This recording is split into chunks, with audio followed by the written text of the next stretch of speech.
नमो हरिहन्ताणं नमो सिद्धाणं नमो आयर्याणं नमो वज्रायाणं नमो लोहे सहस्राक्षुरं मङ्गलं भगवान् वीरो मङ्गलं गौतमो गणी मङ्गलं कुन्दकुन्दार्यो जैनधर्मोऽस्तु मङ्गलं सर्वमङ्गलमाङ्गल्यं सर्वकल्याणकारकं प्रधानं सर्वधर्माणां जैनं जयतु शासनम्। समता षोडशी आदरणीय बड़े पंडित जी साहब द्वारा रचित है। हम इसकी चर्चा कर रहे थे। पहली दो लाइन सब एक साथ पढ़ेंगे। पेज नंबर 114 पर। समता रस का पान करो अनुभव रस का पान करो शांत रहो सहज सदा ही शांत। समता षोडशी में बताया है कि क्या क्या विचार करके हम अनुकूल और प्रतिकूल परिस्थिति में समता रख सकते हैं। हमने पिछले बार अभी 10वें छंद तक कर लिया था। एक बार 10वां पढ़ते हैं और 11वां फिर अपन आगे पढ़ेंगे, आगे चर्चा करेंगे इसकी। हीन भाव जीवों के लख कर ग्लानि भाव नहीं मन में हो कर्मोदय की अति विचित्रता समझो स्थिति करण करो अरे कलुषता पाप बंध का कारण लख कर त्याग करो आलस छोड़ो बनो उद्यमी पर सहाय की। हीन भाव जीवों के लख कर ग्लानि भाव नहीं मन में। यहाँ पे बता रहे हैं कि किसी जीव के अगर आपको हीन भाव दिखें कर्म के उदय के उससे अगर उसके परिणाम आपको हीन दिख रहे हैं तो उसके प्रति ग्लानि नहीं करना। क्या करना? उसका उस समय स्थितिकरण करना। क्योंकि जीव का स्वभाव तो जानना देखना है, लेकिन कर्म के उदय में जब वो जुड़ान करता है ना तो विचित्र विचित्र दिखाई देता है वो। तो उस समय क्या विचार करना कि ये जो उसकी परिणति हो रही है ये कर्म के उदय के अनुसार है और हमारी भी हो सकती है कर्म के उदय के अनुसार ऐसी स्थिति। तो उस समय उससे ग्लानि नहीं करना। क्या करना? उसका स्थितिकरण करना। फिर क्या लिखा है? अरे कलुषता पाप बंध का कारण लख कर त्याग करो। अरे माने अरे कलुषता, कलुषता माने जो राग देश के परिणाम हमारे हो रहे हैं ना, क्या विचार करना कि ये जो है ना परिणाम हमारे इनसे पाप बंद हो रहा है। हमें निरंतर जो परिणाम हमारे चल रहे हैं इनसे हमें जो अभी जो हमारी परिणति हो रही है, जो हमें दुख हो रहा है, तो पहले हमने ऐसे कर्म बांधे थे उसका फल आ रहा है तो हमें दुख लग रहा है ना उन चीज़ों से। तो अब विचार करना कि अभी जो मैं परिणाम करूँगा उसका जब आगामी फल आएगा तो हमें दुख होगा ना, तो उसको दुख का कारण समझकर त्याग करना कि वर्तमान में जो परिणाम हम कर रहे हैं ना इनसे हमें निरंतर कर्मों का बंधन हो रहा है और ये जो कर्म बंधन है ये हमें भविष्य में क्या देगा? दुख देने वाला है। तो कलुषता जो है राग देश आदि जो हमारे परिणाम चल रहे हैं, क्या करना, क्या विचार करना? ये पाप बंध का कारण है और पाप बंध का कारण इनको लख कर समझ कर क्या करना? त्याग करना। अब त्याग कब किया जाता है? तुरंत, जिस समय हमें पता चल जाए कि ये वस्तु में जहर है, हम खा रहे थे जहर है, पता चल जाए तो कितना टाइम लगेगा उसको छोड़ने में? तुरंत छोड़ देंगे। क्यों? क्योंकि हमें पता है कि जो जहर है ना ये मृत्यु का कारण है। ऐसे ही कह रहे हैं कि हमें जो पाप का उदय, जो आघातीय कर्म के उदय के कारण कोई रोग हो जाए, धन आदि नहीं हो, वो तो दुख का कारण लगता है, परंतु घातीय कर्म, मोहनीय कर्म, जिसके कारण हमें हमारा स्वरूप समझ में नहीं आ रहा, वो दुख का कारण लगता है कि नहीं? वो दुख का कारण नहीं लगता हमें। वो मोहनी के कारण हमें हमारा स्वरूप समझ में नहीं आ रहा, वो हमें दुख का कारण नहीं लगता।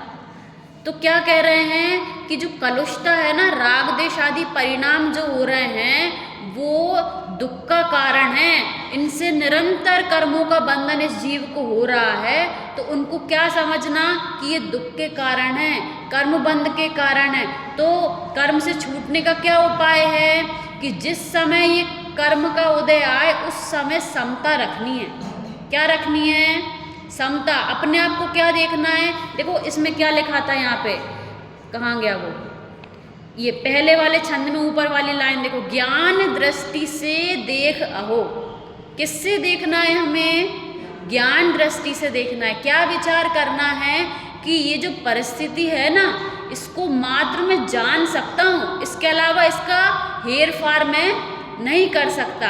तो उस समय क्या विचार करना, जिस समय कोई परिस्थिति बन जाए, पुण्य की परिस्थिति हो या पाप की परिस्थिति हो, क्या विचार करना कि मैं मात्र इसका ज्ञाता दृष्टा हूँ। तो जो कलुषता है ना, इसको ये पता है हमारी गलती क्या है, कि हमको हमारी गलती नहीं लग रही। जिस समय ये समझ में आ जाए ना कि ये गलत है, उस समय हम छोड़ देंगे। हम पता है यदि हमें कोई गलती बताता भी है ना, तो हम उसको छुपाने का प्रयास करते हैं कि अरे ऐसा है, ऐसा होगा। नहीं, ऐसा नहीं। गलती तो लगे कम से कम, छोड़ नहीं पा रहे तो जिस समय गलती लगने लगेगी, वो बुरी लगने लगेगी, उस समय आप जब भी वो चीज़ करेंगे ना, तो आपको खटकेगी वो चीज़ कि अरे ये गलत है। कम से कम विचार करें उस चीज़ में कि हम गलत कर रहे हैं। पंचेंद्रिय विषय के भोग जब भोगते हैं, संसार में जब हमें अच्छा लगता है, तो उस समय ख्याल आना चाहिए हमको कि ये पाप बंध का कारण है।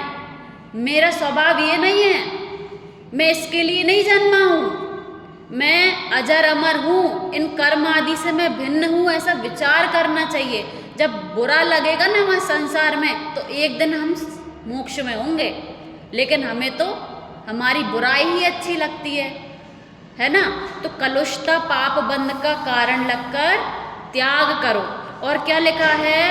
आलस छोड़ो बनो उद्यमी, पर सहाय की चाह न हो। अब आलस छोड़ो मतलब शरीर वाला आलस नहीं, यहाँ पे आलस शरीर वाला आलस तो है ही, परंतु आपको जिनवाणी में बताया है कि देह भिन्न है और ये जो जीव है ना, ये भिन्न है।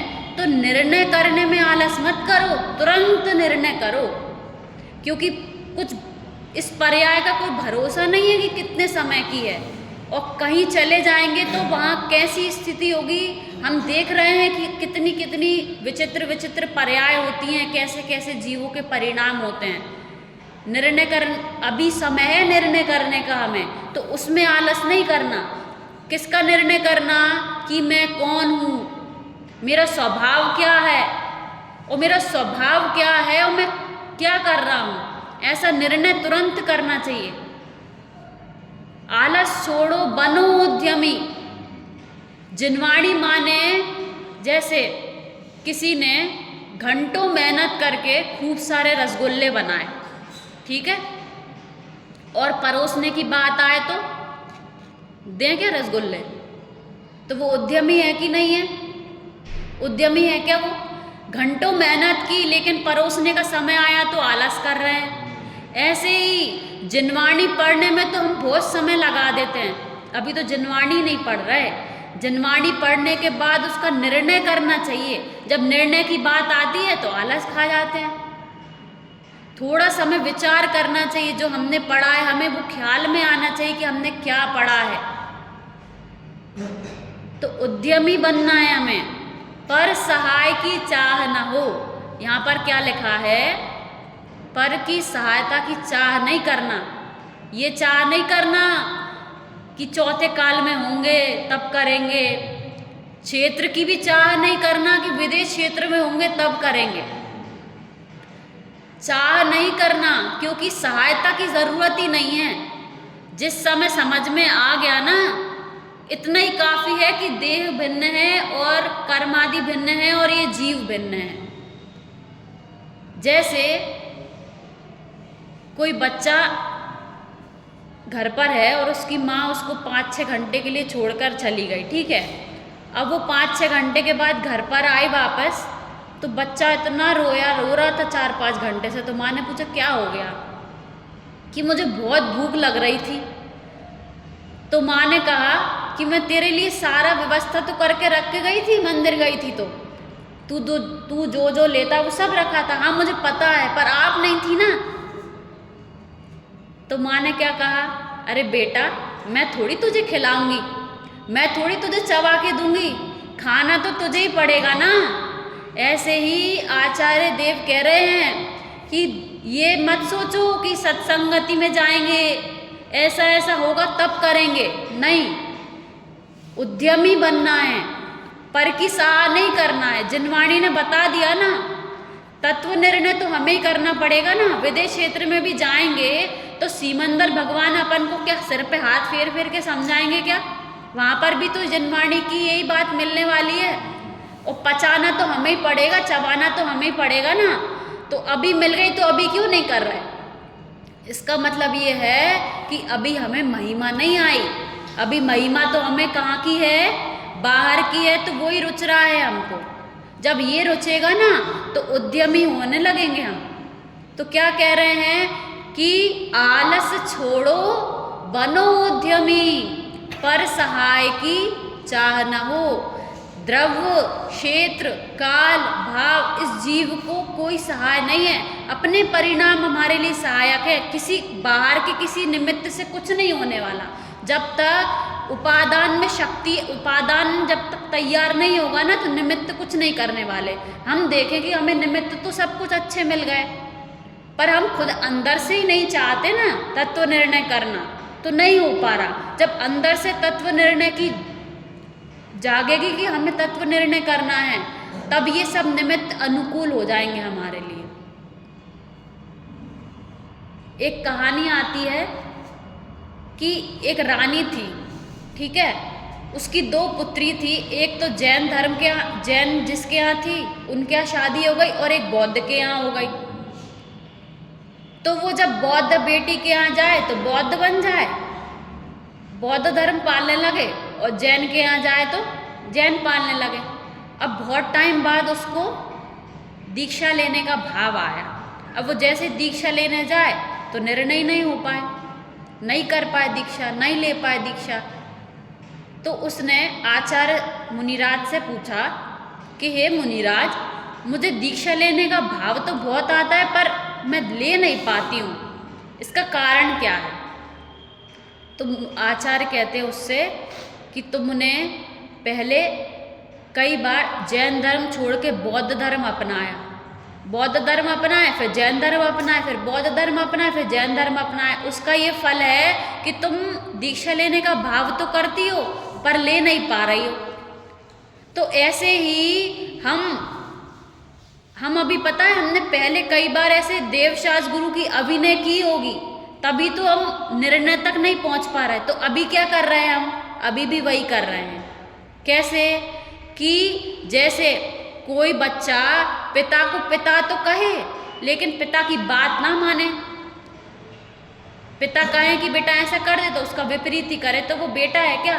वो बाहर से तो कह रहा है ये मेरे पिता है, लेकिन उसके श्रद्धान में वो बेटा, वो अपने पिता को पिता नहीं मान रहा। ऐसे ही हम बाहर से तो कह रहे हैं कि हमारे देवशास गुरु हैं, लेकिन उनकी बात नहीं मान रहे। इसका मतलब हमें अभी श्रद्धान नहीं है। बाहर से कहने से काम नहीं चलेगा। क्या कह रहे हैं कि आलस छोड़ो बनो उद्यमी। अभी तुरंत निर्णय, अभी निर्णय का समय है कि मैं कौन हूँ, ये शरीर क्या है, मेरी ऐसी अवस्था क्यों हो रही है। और जिस समय राग आदि परिणाम हो, इस अपने रोग आदि शरीर में आ जाए, कुछ भी हो, उस समय कैसा क्या विचार करना, कितना भी तीव्र रोग क्यों ना आ जाए, कोई भी परिस्थिति विपरीत क्यों ना हो जाए, उस समय क्या विचार करना कि ये जो परिस्थिति बन रही है ना, मैं इससे बिल्कुल भिन्न हूँ। छत पे घूम रही थी तो ऐसे विचार आया, आपने देखा होगा कि शादियों में वो मोटा बन के नहीं आते, वो कपड़े पहन के वो मोटे मोटे बन जाते हैं, मतलब कपड़े वगैरह पहन के। तो बच्चे क्या करते हैं, धक्का देते हैं उनको, हाथ में लाते हैं, उनसे कचरा हाथ में दे जाते हैं, मोटा मोटा कहते हैं। तो जो अंदर व्यक्ति होता है ना, वो उससे बिल्कुल भिन्न अनुभव करता है अपने आप को। कैसा अनुभव करता है कि ये जो मोटा कह रहे हैं, ये जो चिढ़ा रहे हैं ना, ये मुझे नहीं चिढ़ा रहे, ये किसे चिढ़ा रहे हैं, ये जो वेशभूषा पहना है ना, ये वेशभूषा को देख के कर रहे हैं। ऐसे हमें विचार करना चाहिए कि बाहर की जो परिस्थिति कैसी भी क्यों ना हो, कोई कुछ कह रहा है तो इसको कह रहा है, मुझे तो कोई कह ही नहीं रहा, मुझे तो कोई जानता ही नहीं है, जो मैं हूँ ना मुझे तो कोई जानता ही नहीं है। जो कोई बुराई कर रहा है, जो कुछ गाली दे रहा है, वो किसको दे रहा है, इस जड़ को दे रहा है, इस शरीर को दे रहा है। तो ऐसे विचार करके हम समता रख सकते हैं। देखो क्या लिखा है आगे, पापोदय में चाह व्यर्थ है, नहीं चाहने पर भी हो, पुण्योदय में चाह व्यर्थ है, सहजपने मन वांछित हो। क्या लिखा है, चाह माने इच्छा। अब इच्छा की पूर्ति उपाय नहीं है। कोई चीज़ की अपन को इच्छा हुई तो उसकी पूर्ति उपाय है या ये कारण खोजना की इच्छा क्यों हो रही है। जैसे हमें भोजन की इच्छा हुई तो क्या मैं भोजन करने वाला हूँ क्या, ऐसा विचार करना कि मुझे क्यों इच्छा हो रही है, मुझे क्यों शरीर को हष्ट पुष्ट करने की इच्छा हो रही है। कोई भी इच्छा हो पूर्ति उपाय नहीं है, ना ही हम इच्छाओं की पूर्ति कर सकते हैं। क्यों, क्योंकि पुण्य के उदय होगा तो आपके मन वांछित होगी, जैसा आप चाहोगे वैसा होगी। किसके अधीन है, पुण्य के अधीन। और आप कितना ही चाहते रहो और पाप का उदय होगा तो आप कितना भी हाथ पैर मार लेना, आपको वो चीज़ नहीं मिलेगी। तो वो किसके अधीन है, वो भी कर्म के अधीन है। तो पाप के उदय में भी चाह व्यर्थ है। क्यों, क्योंकि होगा नहीं। क्यों, क्योंकि पाप का उदय है। आपने किसी को दान नहीं दिया होगा तो ये अंतराय आपको आ रहा है। और पुण्य के उदय में भी चाह व्यर्थ है। चक्रवर्ती के पास कितनी संपदा है, इच्छा है क्या भोगने की। भरत चक्रवर्ती का उदाहरण सुनते हैं, घर में ही वैरागी भरत जी, घर में ही वैरागी। कैसे घर में वैरागी, कि इच्छा नहीं है, राग टूट गया, मोह टूट गया, द्वेष टूट गया। तो वही कह रहे हैं कि पाप के उदय में चाह व्यर्थ है और पुण्य के उदय में भी चाह व्यर्थ है। तो क्या करना, सहज रहना। कैसे सहज रहना, कि ये जो पुण्य और पाप का उदय है ना, ये तो मात्र बाहर का है, ये मेरे को छू भी नहीं सकता। दो द्रव्यों में अत्यंताभाव है। अच्छा, पुण्य के उदय से आपको बाहर की संयोगी मिलेगा और पाप के उदय में भी बाहर का संयोगी जाएगा। तो उस समय निर्णय क्या करना कि आया और जो गया है वो तो पुद्गल ही है ना, आया और गया है। हम पुण्य का उदय किसे मानते हैं, कि पैसा आ जाए, घर बन जाए। हाँ, अनुकूल सामग्री है ना, वो भी सामग्री कैसी है कि वो पुद्गल है, इस जीव से भिन्न है। और जब दो द्रव्यों में अत्यंत अभाव है, ये बेसिक है धर्म का। 6 द्रव्य हैं, जीव, पुद्गल, धर्म, अधर्म, आकाश, काल, और इनका अपना अपना स्वभाव है। जीव का स्वभाव है जानना देखना, और पुद्गल का स्वभाव है स्पर्श रस गंध वर्ण। तो जो संयोग सामग्री है उसका स्वभाव हमको स्पष्ट दिख रहा है ना, कि कैसी है, ये स्पर्श है, इसमें रस है, गंध है, वर्ण है, और मेरा स्वभाव तो इससे विपरीत है। तो मैं जब दो द्रव्य हैं और जब दो द्रव्य आपस में छू नहीं सकते तो मैं इससे सुखी कैसे हो सकता हूँ, उस समय निर्णय करना चाहिए। जिस समय प्रतिकूल परिस्थिति हो ना, उस समय ये समता षोडशी काम में आएगी। उस समय क्या निरंतर काम की चीज़ है। दिन भर जब भी कोई चीज़ किसी चीज़ से हमारे परिणाम खराब हो ना, उस समय अच्छा आज ये करके देखना प्रैक्टिकली। जब किसी चीज़ से दुख हो ना या किसी चीज़ की बहुत ज़्यादा खुशी हो, उस दोनों परिस्थिति में हम हमारे स्वरूप को नहीं जान रहे होते हैं। ना बहुत ज़्यादा खुशी होंगे पर से, और जब बहुत ज़्यादा दुखी होंगे, दोनों समय ही खराब है। तो उस समय क्या विचार करना कि पुण्य का उदय भी मुझसे भिन्न है और पाप का उदय भी मुझसे भिन्न है। तो मैं कौन हूँ? मैं कौन हूँ? मैं मात्र जानने देखने वाला हूँ।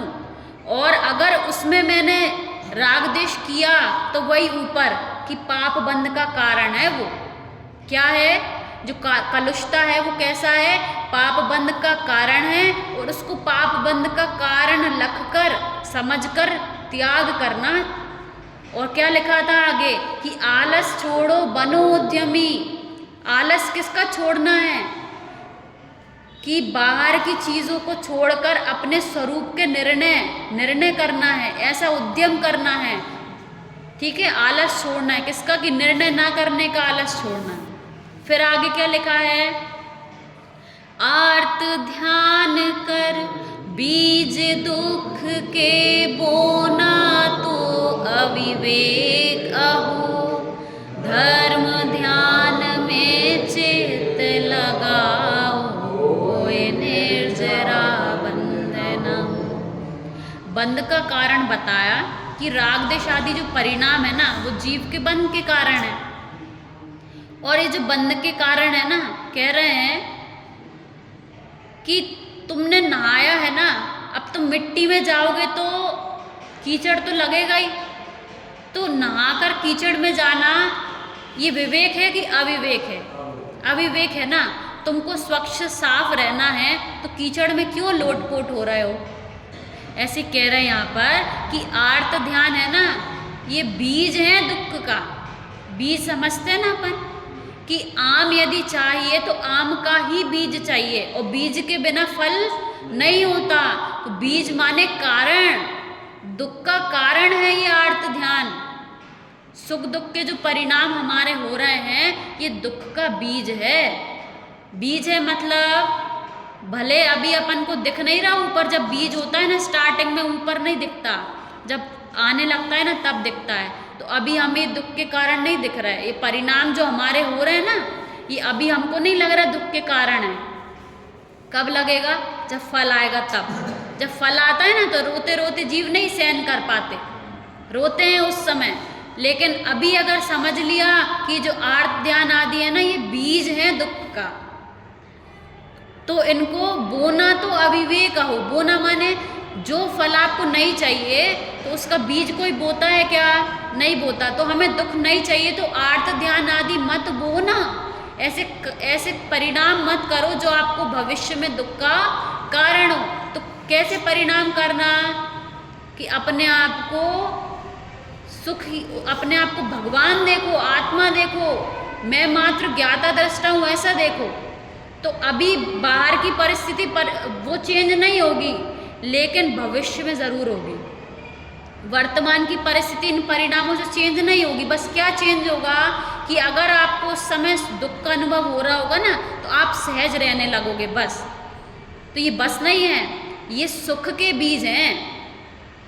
अभी हम क्या कर रहे हैं? दुख के बीज बो रहे हैं। क्या बोल रहे हैं? कि आर्त ध्यान आदि ये क्या हैं? दुख के बीज हैं। तो इनको बोना क्या है? अविवेक है। फिर क्या लिखा है? धर्म ध्यान में चित्त लगाओ। किस में चित्त को लगाना है?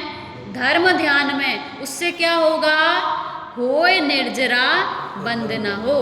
वर्तमान में तो बंद होगा ही नहीं, पूर्व के जो कर्म है उनकी भी क्या होने लगेगी? निर्जरा होने लगेगी। ऐसा हम विचार करें, बाकी चर्चा हम कल। सहजा